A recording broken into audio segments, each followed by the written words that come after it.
Okay, it is time to begin. If you did not get a handout when you came in, be sure you grab one.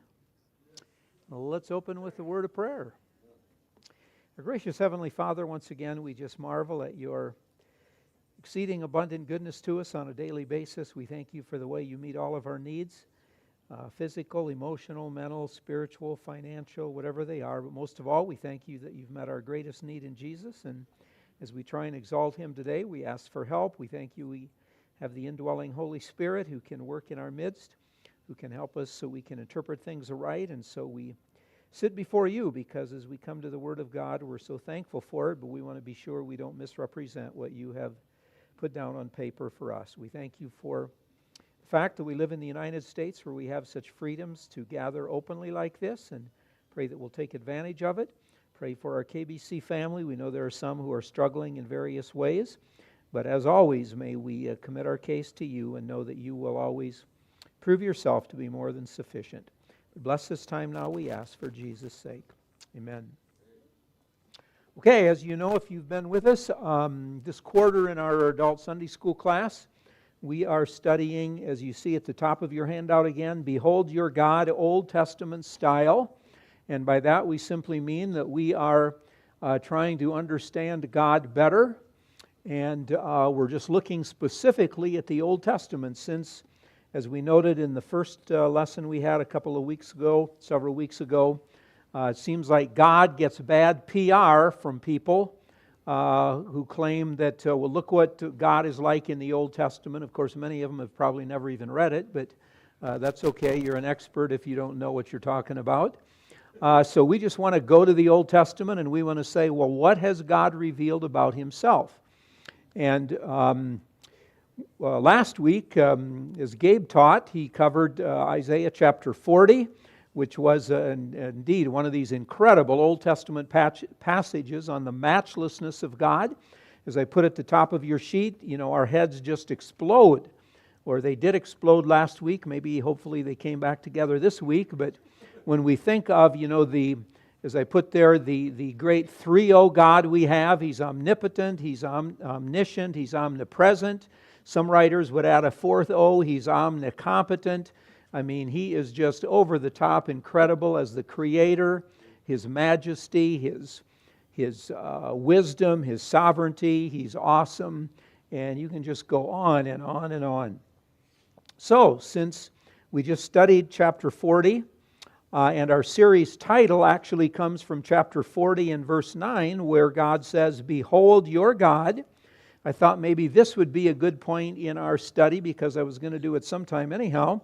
But I thought this would be a good time to examine the next several chapters to behold how this great God reveals Himself even more. Because just having used this expression, Behold your God, now, especially as we'll see in the next several chapters and for the rest of the book, He's going to just paint another majestic canvas, if you will, of showing us how great God really is.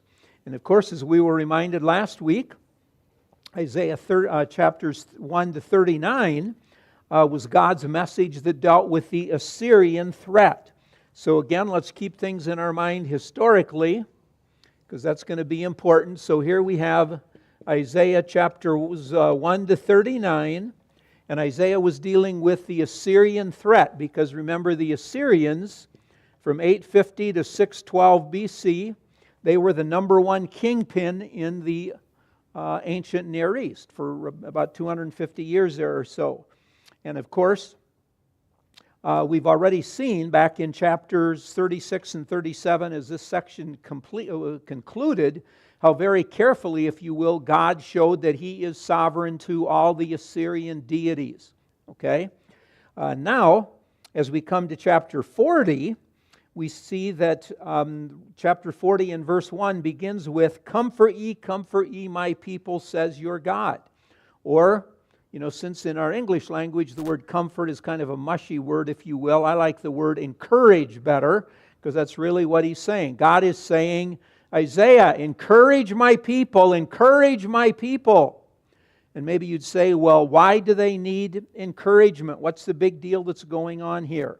Well, these next chapters, all the way from 40 really to the end of the book, and specifically 40 to 48, Isaiah is going to now be looking down the road, and he is going to say God's people are going to need great encouragement because of a coming Babylonian captivity. Now, if you remember in chapter 39, verses 6 and 7, this was prophesied when when Isaiah went to Hezekiah, and he said, "This is what Yahweh Sabaoth, the Lord of hosts, says. Days are coming when all that's in your house and all of your descendants, etc., shall be carried away to Babylon." Now, in one sense, remember, Isaiah is writing between 740 and 680 BC. And so he's saying, we're going to be carried away to Babylon. What's the story here? Assyria is the number one nation in the world. They're going to probably be reigning. So how in the world, or how is this whole, all the puzzle pieces going to fit together in this whole thing? But God knew the day was coming, and of course we know it did come, 605, 597, and 586, when the southern kingdom, Judah, was carried into captivity to Babylon. You say, oh, Babylon? Yes, because in 612 BC is when, as God worked out history, the Assyrians bit the dust, and God brought the Babylonians on the scene, and they became the number one power in the world. So as Isaiah is looking down the road, he is giving God's people a message, so when these people get in captivity in Babylon, they don't look and say, wait a minute, I thought our God was sovereign. I thought He cares for His own. We have been brutally carried away. Our city lays in ruins. I mean, just think of pictures in one sense that you see of the Gaza Strip, of pictures of places in Ukraine, etc., war, devastation. Everything is blown up in our face, if you will. And now we're sitting over here in Babylon, and you're telling us our God reigns. Yay, we're choosing the victor, and look what happens to the victors.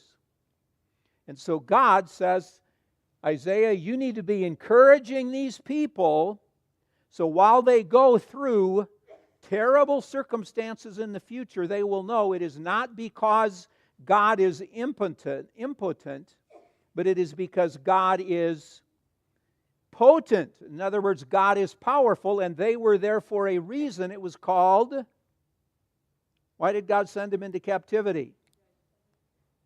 That's right, sin. Because I'm always in the middle of it, okay? It is because they sinned, and God kept warning and warning and warning, and they didn't take it to heart. So now they are there because of sin. And so God says, just as I was faithful in punishing you for your sin and showing you my potency, I want you to know the day is coming, because you are my people, when I will bring you back to Jerusalem, because I am omnipotent. I am all-powerful. And so in this lovely section in front of us today, God is going to be giving a lot of reasons why they would know that He really is this omnipotent, all-powerful God who has everything under His control. So in one sense, we might say Isaiah 40 to 66, and especially 40 to 48, are kind of an extended apologetic. Remember, our English word, or the Greek word apology, doesn't mean you say, oh, I'm sorry, I stepped on your toes, but it has to do with a defense. So in this extended apologetic, in this extended defense, we have Isaiah is giving God's answer to why He is sovereign over all, and He is giving them reasons so that they know that they are serving the right God. So I thought maybe as we try and picture this today, and I tried to do this a little bit on your sheet, if you will, but as we try and picture this today, we would kind of think of, first of all, an unshakable foundation that Isaiah lays. He says, well, here's the foundation. Here's why you can really trust me, that I know what's going on, I am in control, etc.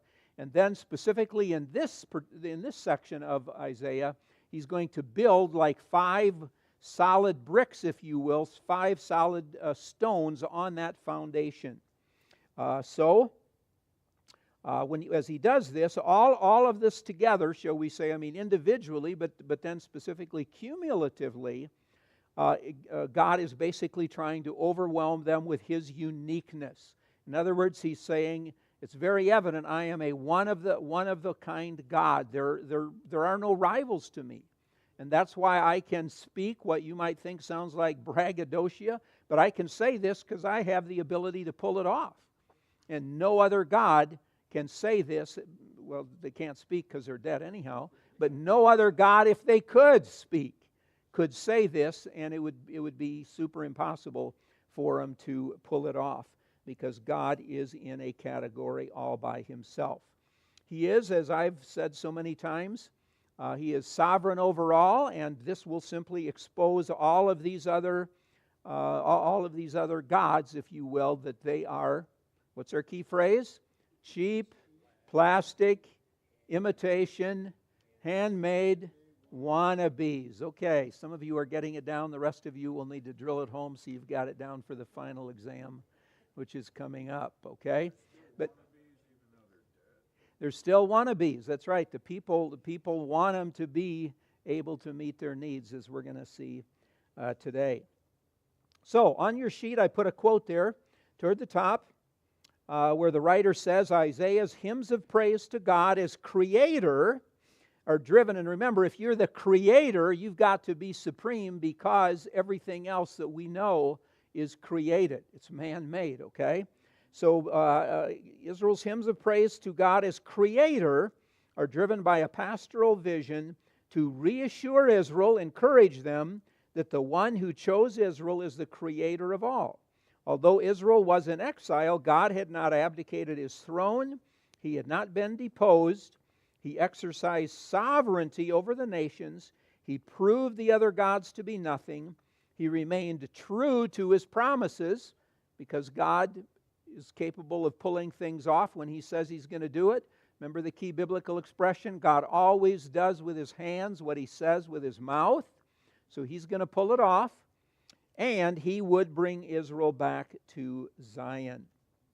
So, after that first paragraph, if you'll drop about 2/3 of the way down on the sheet where it says foundation, God is the Holy One of Israel, let's start there. So, in other words, as we're picturing it here, it's like, here is this very solid foundation. Okay, and what is this foundation that Isaiah is laying all throughout the book that is really a punchline, if you will, and that brings everything together? Okay, as you see on your sheet there, and as we're going to be talking about it, it's this thought of holiness. And it is the name of God that occurs so frequently in this book. God, Yahweh, is the Holy One of Israel. So remember back in Isaiah chapter 6 and verse 3, when God called Isaiah to this work, He said the seraphim, or the seraphs in the temple were saying, holy, holy, holy. That's because they had a problem stuttering. No, we're going to see in a moment why that's so significant. Holy, holy, holy is Yahweh Sabaoth. The whole earth is full of His glory. And so throughout the rest of the book, God is going to emphasize, Isaiah is going to emphasize this name of God, that He is the Holy One of Israel. And I've given you a whole battery of references there, and just for time's sake, we're not going to be looking at them now. But as you read through the book, if you don't mind marking in your Bible, I'd encourage you when you read the Bible to just note things like this and just be marking them as you go through, so that as you keep reading the book and you say, man, haven't I read that name for God before? And you leaf through the previous 12 pages and say, whoa, that yellow highlighter or pink or green, whatever color you use, that stands out. Look how often in so many chapters God is using this particular name for Himself. So as I put another quote on your sheet, this name expresses a central theological emphasis that dominates all the prophecies contained in this book. This name for God is very seldom used elsewhere in the Old Testament, and so that's why it stands out so much here. I gave you 4 references there. I think there are about 7 times in the Old Testament outside of Isaiah where God calls himself the Holy One of Israel. Now that's pretty impressive when you see this whole battery of references here, and then you think in the other 38 books of the Old Testament, this title for God, now His holiness, as we're going to see, is talked about, but this title for God only occurs about 7 times. So another quote, holiness has to do with the very nature of deity. God is separate and distinct because He is God. Okay, and then building on the foundation, and we're going to be coming back to each of these points, so I'm just trying to give you a real quick overview to see it. But coming back, moving one up on the foundation, the first point he puts here then, this next solid block, if you will, is that God is incomparable. Okay, God is incomparable. And again, there are many more references you could always look at, but like 44 and verse 7, we find God saying, and we're going to come back to this, but He says, and who as I shall call and shall declare it and set in order for me, since I appointed the ancient people. And the things that are coming and shall come, let them show unto them. And then specifically in 46 verses 5 to 9, where he asks them the question, verse 5, to whom will you liken me and make me equal and compare me that I shall be like? We're going to come back to this. Verse 9, remember the former things of old, for I am God and there is none else. I am God and there is none like me. So God, there is no comparison to God.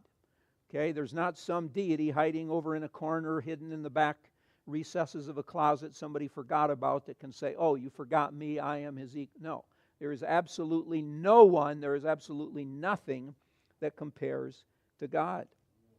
Number 2 on the foundation, as you keep going up your sheet, Yahweh is God and there is none other. Okay, and some of these overlap a little bit. I'll just put here, there is none other. But the emphasis here is with this expression, there is none other. And you can see, for example, I've given just again a few verses in 43. 10, we have the expression, there was no God formed, neither shall there be after me. Even I am the Lord, beside me there is no Savior. Chapter 44, verses 6 to 8, and verse 6, I am the first, I am the last, beside me there is no God. The end of verse 8, there is no God, I know not any, etc. So you can check those references out. But specifically, and these are 2 passages, maybe you want to underline on your sheet, but we're going to come back to them, Lord willing, before this hour's over. Our chapter 44, verses 9 to 20, and chapter 46, verses 1 to 11, because the subpoint here is the great parody of God-making, or the parody of idols, where Isaiah is going to say things that you can just about see somebody doing on a I don't know if I'd want to use the term in a comedy act, but it's almost like that. You can see his tongue in his cheek, where he's just mocking all these other deities. And he's doing it not because he needs laughs or he needs a high rating so his show will continue. He's doing it because he's trying to just drive home to the people in a way they can't forget the utter uselessness, the utter stupidity, the utter craziness, if you will, of somebody who tries or who thinks they can set up another God. Okay, continuing to build, God alone is the creator. God alone is the creator. And so if he is the creator, it means he is before all else. Nothing else has been created before him. And also, as we're going to see, this is going to be in drastic comparison to idols, who, as the text will keep emphasizing, they are all Remember our phrase, the one key word is handmade. They are all created by human beings the way human beings want to create a deity. And God says, no, I'm outside that system. I'm the one who's created everything. So if He created everything, He's all-powerful. He also is going to refer to Himself as being the one who created Israel, created them into a nation, made them His people, etc. Number 4 on the foundation, the next one, God alone redeems. God is the only one who can redeem them. And this is going to have, if you study the verses in detail, basically a twofold prong to it. God will redeem them from Babylonian captivity. As we will see in some of these passages, very specifically, he talks about when. And you remember what Jeremiah said as he was prophesying. In 70 years, God will bring you back. So while the people were still in Jerusalem before Jerusalem fell, he said, but you will come back. And I'm not just going to say, oh, you'll come back in the future like, yeah, right. Anybody can just say something down the road without proof. He says it's going to be 70 years. And later we're going to read how people who were alive here, actually here after 586, when 70 years, as they were reading the text, reading the Bible, they were reading those prophecies, realizing God had said 70 years after the fall, we're going to get to go back. Boy, can you imagine having your devotions and have that jump off the scroll at you? When you say, 70 years. Let me do the math. When did we go into captivity? You figure, wait a minute, let me do it again. Is my math right here? Well, did I miss something? I mean, wow, that'd be amazing. But God is that specific, and we'll see in our text today, He's specific in saying who's going to be the politician that's going to actually pull this off for Israel. Okay? But also He's going to be in this section, this whole section, He's going to talk about redemption for these people ultimately. Because remember, the reason they were sent in captivity was their sin. And so He's saying what you need is a new heart. You don't just need more animals to sacrifice, etc. You need to get your heart right with me. And so He's saying, I am the one who can and will redeem you. And then finally, number 5 on the foundation, God alone reveals the future. And you can begin to see how these are overlapping so much. But God is telling them, I'm going to tell you about your future. So that it's not just like, have a good day. And so as the day goes on, you keep looking for something good to happen. And when it does, you say, well, how about that? Royce is a prophet. He told me have a good day. No. It's rather, I'm going to give you specifics so you can't miss it when it really happens. Okay? Still with me? You see what we're talking about, or you see what Isaiah is trying to do here, how he's trying to make his point.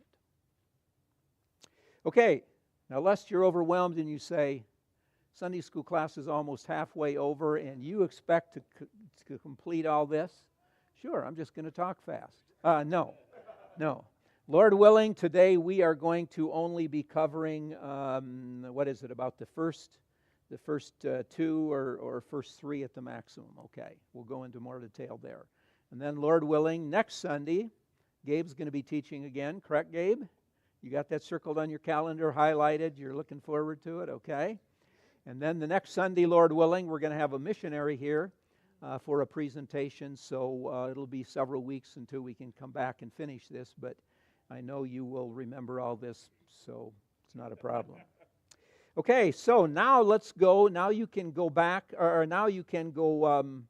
wait a minute. God alone reveals the future. We didn't even finish that major thing there, did we? Okay. So, that is a very important one because I like this in chapter 48, verses 3 to 5, where God says, even I, from the beginning, declared it to you. Before it came to pass, I showed it to you. Now, catch this phrase. This is verse 5. Lest thou shouldst say, mine idol hath done them, and my graven image and my molten image hath commanded them. So God says, why am I going to be so specific when I reveal the future to you? Because it will be too easy otherwise to say, oh yeah, God got lucky. oh yeah, that was so generic, anybody could have said that and said, oh, look how a prophecy was fulfilled. He says, I want you to know all this before, and in some of these verses, as we'll see when he reveals, he looks to the past, the events that have happened. And he says, can any of your gods tell me the purpose of all these things that happened and how they fit together? Well, no, we can tell you that Assyria came to the throne and blah, blah, blah was the first Assyrian general, and well, why did that happen? Well, it just happened because he was a mighty warrior. No, it didn't. God said it all happened because I am the sovereign who put him on the world stage, and I brought this war machine to rule the ancient Near East for hundreds of years as a means of punishing other nations, etc., etc. So when God reveals things, he says, I can tell you why all this past history happened, but I can also tell you how history is going to be playing out down here in the future, and I do it so specifically so you'll never be able to say he got lucky. It just so happened. Because isn't that what oftentimes we say about something? Oh, it just so happened. Really? Okay, so that's very important. So I gave an extended quote here to try and drive this home because I think this is significant.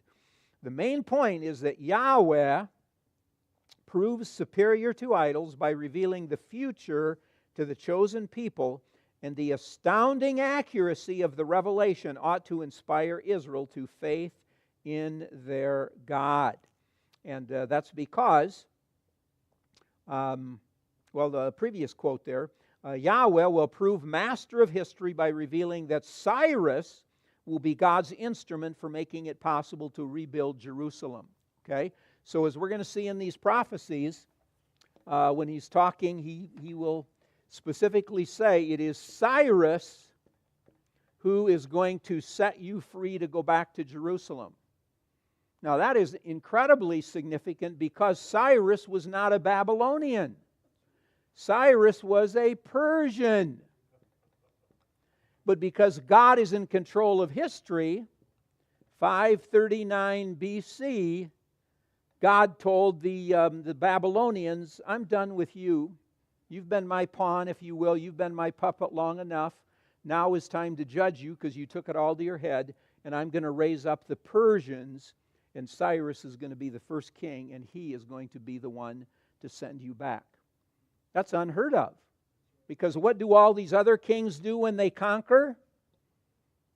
They deport you. They kill you. They do away with you. And now we're going to have a politician by the name of Cyrus who's going to say, I'm a nice guy. I'll actually give you government money. You know something is really up to whatever. I'm going to give you government money to go back and rebuild your temple and reestablish your community. And I'm going to encourage every one of your ethnicity, every one of your ethnic group who's here to go back and help you. That's unreal. But we not only have it said in the Bible, we actually, as we will see when we get to this, I'm kind of getting ahead on my teaching here, huh? We'll see when we get to this lesson, we have archaeological evidence. You can go to the British Museum and you can see that little Cyrus cylinder there, where archaeologically he wrote this all down saying, look at how nice I am. I'm going to send all these people who've been conquered, that Babylon conquered and are now over here. I'm going to send them all back to their home areas, and I'm going to ask their God to bless them. I mean, he's a polytheist, rank polytheist in effect. Great propaganda. He's a forerunner of the great politicians, if you will. Speaks out of every side of his mouth at one time and makes people feel good, etc. But he was in God's hands doing what God had said. Remember, Isaiah's prophesying 740 to 680. Cyrus wasn't even born until about 100 years after it, let alone alive. God didn't just look down who's living and say, oh, there's a cute little boy Cyrus. I'm going to make him a world ruler to do this. 100 years before he was born, multi-generations before he was born, God said there's going to be I don't know if he said cute baby, but there's going to be a boy who's born. His parents are going to name him Cyrus, and he's going to be a key in me pulling off all these things that Isaiah had said back there. I get a sneaky feeling maybe God is in a category by himself. Maybe he really is very unique. Okay, so as we continue the quote, if God should bring judgment upon disobedient Judah, even to the point of total military defeat and a complete destruction of the land, it might be possible for observers to interpret it as a mere stroke of misfortune, such as might happen to any people. Possibly it might even be construed as an expression of displeasure on the part of the national God of Israel toward his faithful devotees, for even the pagan religious thinkers were apt to explain national misfortune in that way. And it's very interesting because we have an archaeological find. It's called the Moabite stone. And on that Moabite stone, and you remember on the map where Moab was, it was east of the Dead Sea there.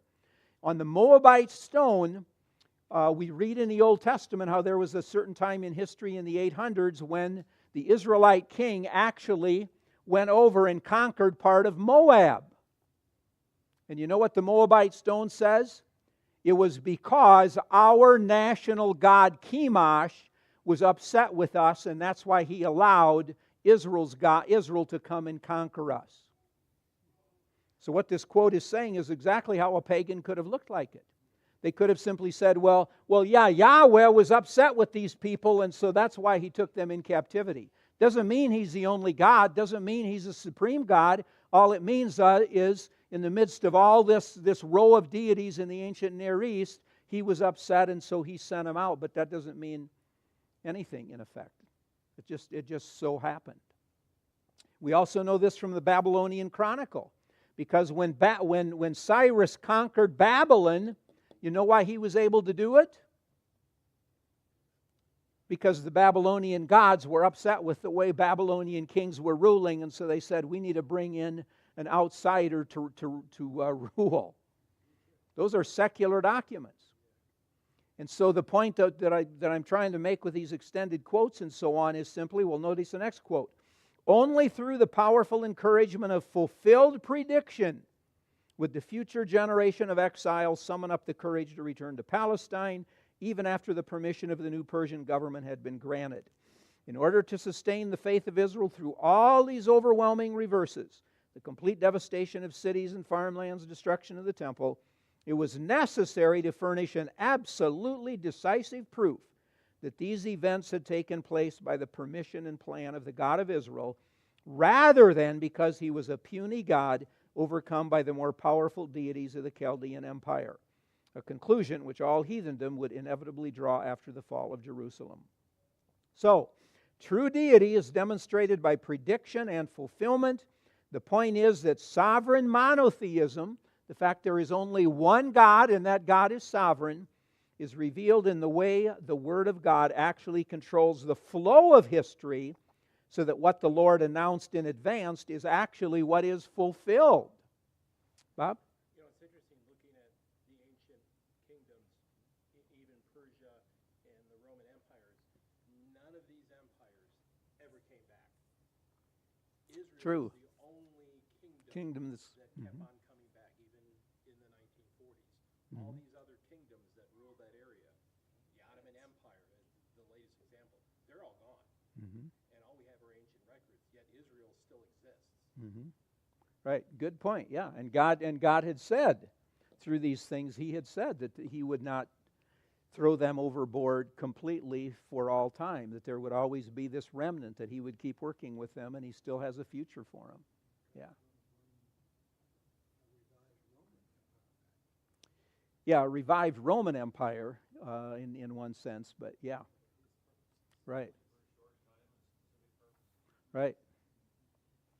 Okay, so now let's go back and look at a few of these points that we gave more in detail. So if you'll go to the bottom of your sheet where it says foundation, God is holy. Okay? And we already noted how often this expression, the Holy One of Israel, occurs. But the word groups for holy and holiness in the Old Testament and New Testament occur over 500 times. So you begin to think that maybe holiness is important to God. It refers to something that is set apart, separated, standing apart. And basically the indication seems to be it is set apart to God positively while it is set apart from ungodly things, all which is evil in a negative sense. So, this aspect of his character on which God puts the most stress in the Old Testament is his holiness. The angel's song, "Holy, holy, holy is the Lord of hosts," could be used as a motto text to sum up the theme of the entire Old Testament. Or another one, the thrice holy of Isaiah 6:3 is a Hebrew idiom which expresses both a superlative idea and a total. Only in Isaiah 6:3 is the idiom of repetition raised to the power of 3. In other words, we don't find any place in the Old Testament where God says, "I am righteous, righteous, righteous. I am kind, kind, kind. I am merciful, merciful, merciful." Now, we know He is righteous. We know He is kind. We know He is merciful, etc. But we never, ever have God using such an expression for Himself. So that leads writers to believe and to say that indeed holiness is the foundation for everything when it comes to God. That is, shall we say, where it all begins.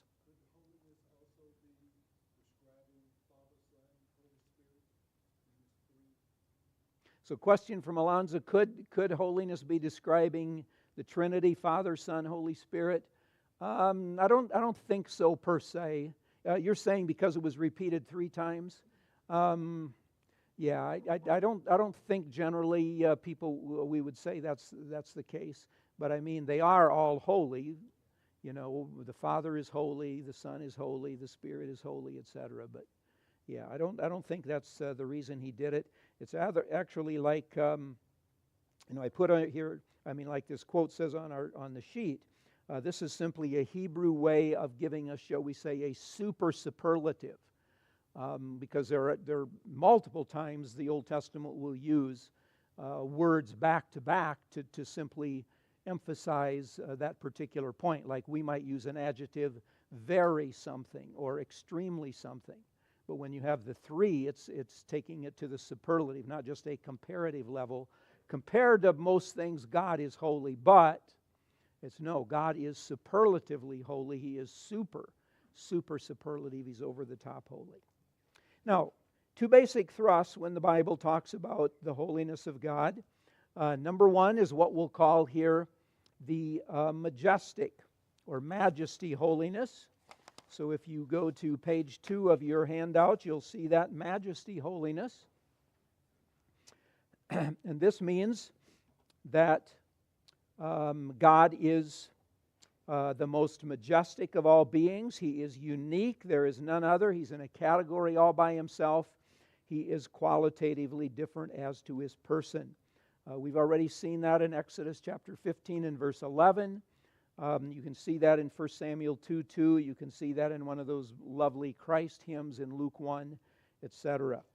So what this is telling us is that everything about God sets Him totally apart from humanity. God is not just a different species of humanity, or we're not just, so much of humanity is like God that we're kind of in a God category. No, there is this category of God, and then there is a category of human beings.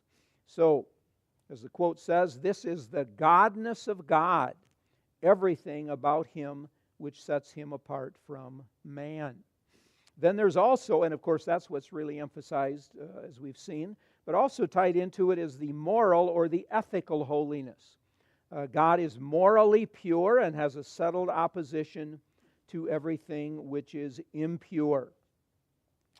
So as Habakkuk 1:13 tells us, He is of purer eyes than to behold evil. Or, as we might say, God has an allergic reaction to sin.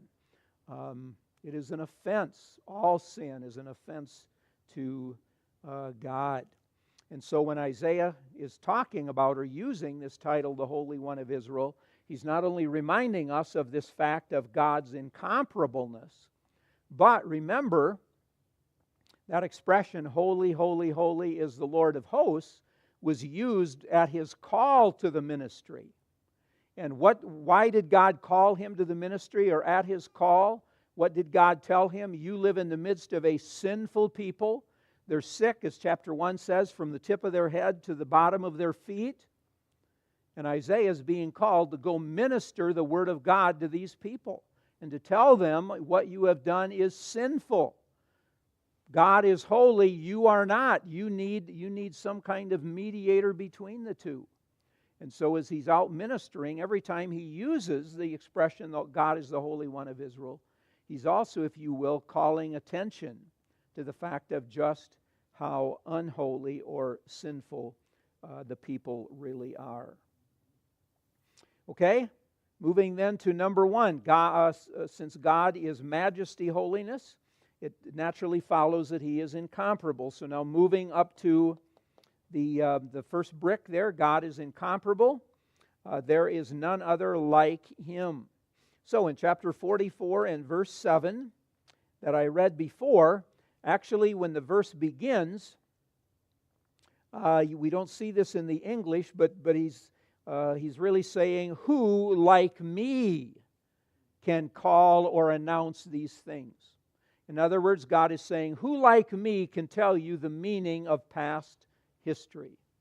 Who like me can tell you what the future holds when it comes to charting history? He says, there is none other, okay? Because I am the Holy One of Israel. And then in chapter 46, verses 5 to 9, we've already noted, but again, notice in verse 5, to whom will you liken me and make me equal and compare me that I may be like? And then over in verse 9, God just flat out declares where he says, there is none like me. And over in verse 5, that's kind of an interesting progression of words. 3 different words for like when he says, who is like me? He basically seems to start off at the general level. And he says, is there, just generally speaking, any gods you know of that are on my level? And I'm sure there would have been some ignorant schoolboy who would have raised his hand and said, oh yeah, of course, you're talking about God with a capital G and gods with a small g, so therefore there's really not much difference between them because we spell them the same. And the teacher, Isaiah, just shakes his head and says, yeah, son, you've got a lot to learn, okay. And then he continues and he says, is there any on my level of equality? And then the little schoolboy kind of crawls under his desk and says, okay, I made a fool of myself to start. No. And then, number 3, he says, do you know of any other deity, any other gods that have common elements that I have? And of course, absolutely no. Okay?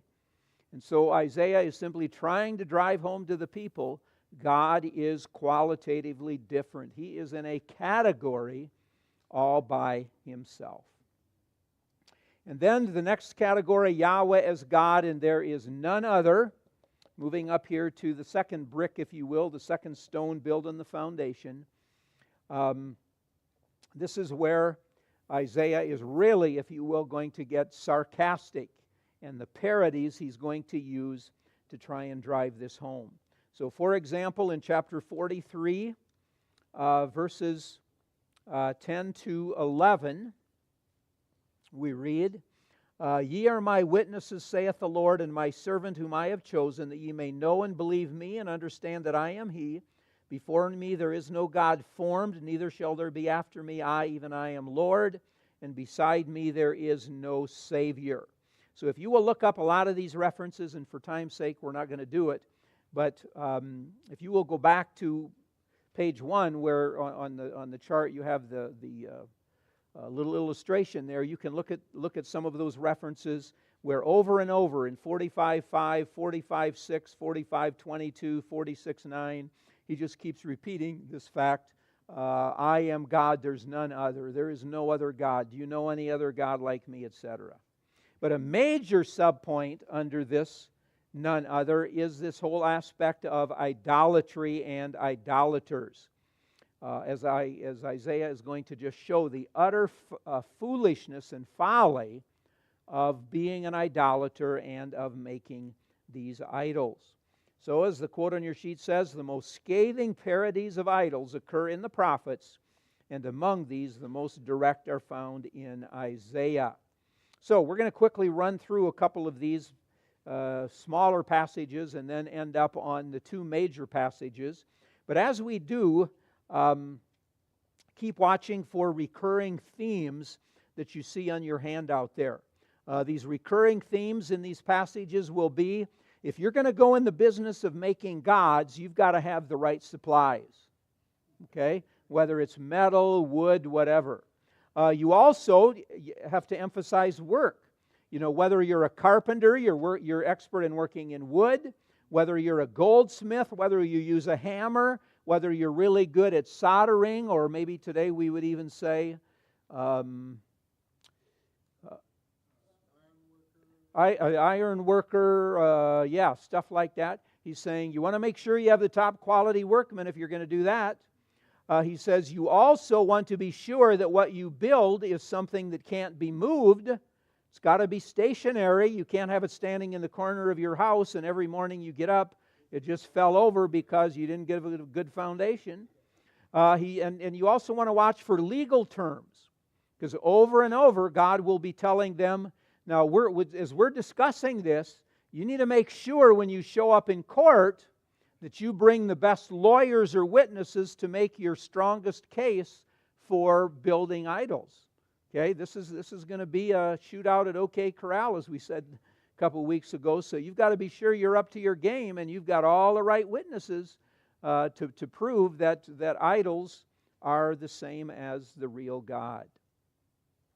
And so some of those verses would be like in chapter 40, verses 19 to 20, where we read, "The workman melts a graven image. The goldsmith spreads it over with gold and casts silver chains. He that is so poor that he has no oblation chooses a tree that will not rot. He seeketh unto him a cunning workman to prepare a graven image that shall not be moved." Okay, just about every one of those images I said to watch for occurs right there in those two verses.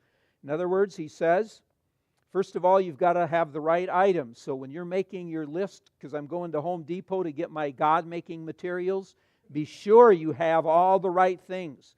You know, get some metal if you can afford it, or get wood that's not going to rot, etc. The picture is basically three kinds of idols you could make. Either it could be an idol of metal, it could be an idol it could be just idol of wood, or it could be an idol of wood covered with metal, or it could be an actual idol of metal that you poured, like into a frame. So the point is here, he's simply saying, you know, be sure you cover the bases when you get your to-do list and you get your items you need to buy, so you're sure to have everything you need to make the best looking God. And of course, by the way, think of through these passages and note how often God talks about himself as the living God. Because that's the whale of a difference between the two. One is the living God who creates, and the others are dead things that you had to produce. They are creations. And then you can look at 41:7, 41:21, following, etc. And I think maybe we'll just skip all of those for time's sake to go to the two major passages. So as you see 44:9 to 20, about a third of the way down your handout, key passage number 1 is 44:9 to 20. Outside the Lord, who reveals himself, there are only the man-invented gods. Idolatry is not only making God, it is also making God what you want him to be. Or, as we sometimes use the expression, making a God in your own image. Okay? And that's really foolish when you stop and think of it. I thought God is supposed to be over me, that can meet my needs. Why would I want a God that has the foibles and follies that I have? Why would I want him to be like me? Pardon? Yeah, right. So in verses, a couple of highlights to notice here. In verses 9 and 11 of chapter 44, chapter 44, verses 9 and 11, notice how the word ashamed is used 3 times. where God says those who make a graven image are all of them vanity. There's no profit. They see not, these idols they make see not, etc., so that the maker of it may be ashamed. Verse 11, behold, all his fellows shall be ashamed. The end of verse 11, they will all be ashamed together who make those idols. In verses 9, 10, 12, etc., he uses words for forming and fashioning and making. It's all going back to this whole aspect of you are creating. You're creating your own deity. In verses 11, 12, and 13, notice the words he uses. He talks about a worker, a workman, a blacksmith or metal worker, a carpenter or woodworker. And what's really interesting or funny here, if you will, we see the humanity of the craftsman, because he says, let's see, which verse am I thinking of here? Yeah, verse 12, where it says he gets tired. I mean, this business of God making can be tiresome. So he gets tired, he gets thirsty, and he gets hungry, etc. And then, what is really amazing is when you get to verses 13 and 14, he reminds them again, you need to be sure you have the right tools and supplies. You better start with a blueprint because you want to know what your ultimate goal is when you're done making it. And then he also says you can use a cedar, a cypress, an oak, or ash, or probably that means a pine tree. The point seems to be when he refers to all of them is, in effect, any old tree is good enough for making a god. Just get a tree that's not going to rot on you, okay? I mean, he's not specific like, well, you've got to have this kind of tree or it's not going to be a real god. No, he says, any old tree from the forest will do it. Just make sure it won't rot on you. Pardon? Yeah, and how big it's going to be, you better figure all that in. But then a really interesting thing is in verses 15 following, when he says, okay, he says, then shall it be for a man, let's see. Yeah, he's in verses 15 following, it's where he says, okay, you've got this wood and you're working on the wood, you're carving it because you're making a god. But then he says all of a sudden as you're working, you get a little hungry and you look and say, wow, it is 12:40, time for lunch. So what do? You take some of the tree, you build a little fire so you can heat up your beans and weenies for lunch. Then you get your strength back and you go back and you start working again and you keep working and it's, night starts to come and you get a little chilly and you say, oh, I think I better build a fire to stay warm. So you take some more of the ashes from that tree and you build a fire and you stand there and you rub and you get all warm to finish your project that day. And Isaiah, with real tongue-in-cheek, if you will, just says, what a God. Part of the tree you're going to fall down and worship and say, save me, O tree. Part of the tree you said, thank God for firewood to cook lunch. Part of the tree you're going to say, thank God it burned so I could stay warm while I was doing my God making. Wow, Isaiah says, what a God. Who wouldn't want a God like that? I mean, this is amazing how he brings all this together to show the stupidity, to show the absurdity of making gods. And then when you get to verses 18 to 20, you have God's evaluation, where he says, they have not known nor understood, for he hath shut their eyes that they cannot see, and their hearts that they cannot understand. And none of these makers of gods consider in their heart, neither is there knowledge nor understanding to say, you know what? I just used part of that for firewood and part of that to make lunch and part of that for my God. He says, nope, they don't get it. Verse 20, he feeds on ashes.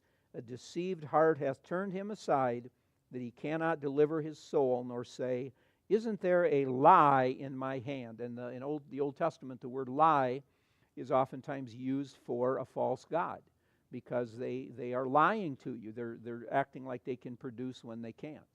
Okay? So, I put a quote on your sheet, which is a really good one to think about, and this is in the whole context of the entire Bible as God presents it. This is a devastating analysis of the mind of fallen humanity covering the content of their knowledge, the processes of thought, and their capacity to discern. Because what does the Bible tell us? It tells us that for an unsaved person, their mind just does not work properly. It's like the circuitry is not working. There are gaps in the circuitry, so they can't see through things and discern and say, you know what, this would be a bad decision. Just think what this would do to me. This would be terrible. Just think how this could blow up on my family. This would, They don't have the ability to do that. And he says that's exactly the way it is with these individuals. That's a reprobate mind, right? And then the last key passage is 46, 1, 2, and 11, an extended passage.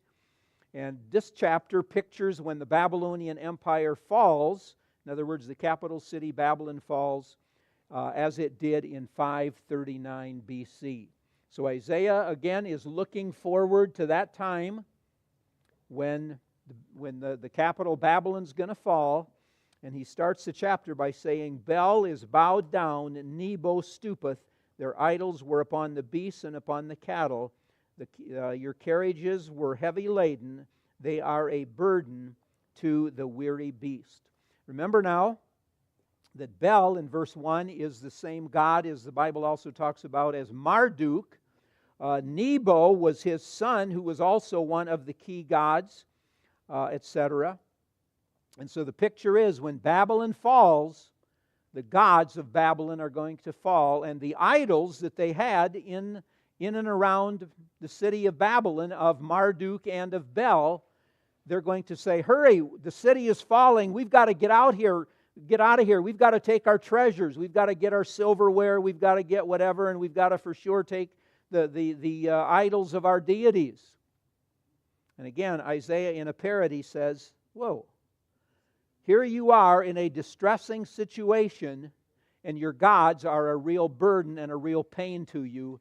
You have got to load them on an animal, on an ox cart, and get out of here because they can't deliver themselves. Yeah, I mean, it's just downright funny when you stop and think about it. But he says that's the way it really is. And as he says here, it's even a pain for the animals. If the oxen could talk, they would say, that's too heavy a load. You put too much on the cart. Isaiah says, what a God you have, that when the people call out to supposedly the real God behind this statue, there's nothing he can do about it. His image is going into captivity. That's contrasted verses 3 and 4, where God says to Israel, but look at me and notice how I have carried you all through your history. When you have a false god, you've got to carry them around. Every time you clean house and you clean the living room, you've got to move it so you can vacuum in that corner. But the real God will carry you. You can get on His back and He will take you where you need to go. Happens to be a little bit of a contrast there, huh? And so he just walks through some of these things, and 4 times in verse 4, you don't see this the way our English is, but God says, even to your old age I am He, and even to hoar hairs, I myself will carry you. I myself have made you. I myself will bear you. Even I myself will carry you. Wow. He's really driving home the difference between Bel, Marduk, and the real God. And then in verse 5 he says, so, to whom will you compare me? Is there any way there's any near equality between Babylonian deities and the God of Israel? And then in verses 6 and 7, he repeats the standard things we've seen again. You've got to have the right tools. You've got to be good at your craft. You want to make sure that it's immobile when you build it so it won't totter in the corner if a child happens to run his little truck in it or something. He's saying make sure, and that just shows how damning an idol is. It's immobile. It can't move. It's dead. But idolaters don't understand that. So in verses 8 to 13, God contrasts the false with the real. And he says, I am incomparable. I can tell you why something happens, and what will happen in the future. And in verse 11, once again, there's an emphasis that it hasn't been brought out in the English, where toward the middle and the end of the verse, God says, yes, surely I have spoken. Surely I will bring it to pass. I purposed it. Surely I will also do it. So God is saying, take this to the bank, what I'm telling you. And just prior to this, when he said, there's none like me, he said, I declare the end from the beginning and from ancient times, the things that are not yet done. My purposes will be fulfilled. I will do whatever I want to do. Verse 11, I call a ravenous bird from the east to accomplish my purpose. Who was the ravenous bird from the east that God would call to do this? Cyrus. Yep. God says, so when this comes to pass and Cyrus is on the throne, you know I didn't just say you're going to have a good day down the future. He said, you're going to know that I told you explicitly who it was and how it was going to happen. And in a later passage we'll look at, God uses the name Cyrus, and he says, it is this person by the name of Cyrus that I have called. Well, we're out of time here, so you can look at the last sheet, and maybe we'll come back to this. The last paragraphs there, maybe we'll come back to this the next time we talk about this. But there are two incredible application points as we think about this today. And number one is the majesty, holiness of God, but it's specifically the moral holiness of God that God calls us to. In other words, if we're going to say we really believe that we are worshiping a true God, then we've got to be sure we realize what God calls on His children to be like, and that is to be holy, to be set apart from all this junk in the world, all this stuff in the world that tries to get our attention, and we kind of try and split our allegiance between. God says you can't do it. And number two deals with the idols or the idolatry that we are involved in. So, since most of us don't say, oh yeah, I promise before God, before I leave today, when I get home, I'm going to take that image of Marduk in the corner of the living room and put it in the den instead, or put it in the garage. No, we don't have idols sitting on trinkets sitting on our shelves, etc. But if we're not careful, a lot of us have a lot of other idols, things that we really do worship, things that we well nigh put on an equal par with God. And of course, I need God to help me out of pickle jars. But for the day-to-day living, I really don't need Him as much because I've got it figured out. I'm a man, I'm a woman, and I'm smart, and I'm skilled, and sounds like you're using the language of God makers. So there's an awful lot here for us to think of in 21st century America. Okay, you've been a good audience. If you didn't get your money's worth, see me afterward, and I will refund your entrance fee. Lord bless you. Half an hour, we'll start the morning service.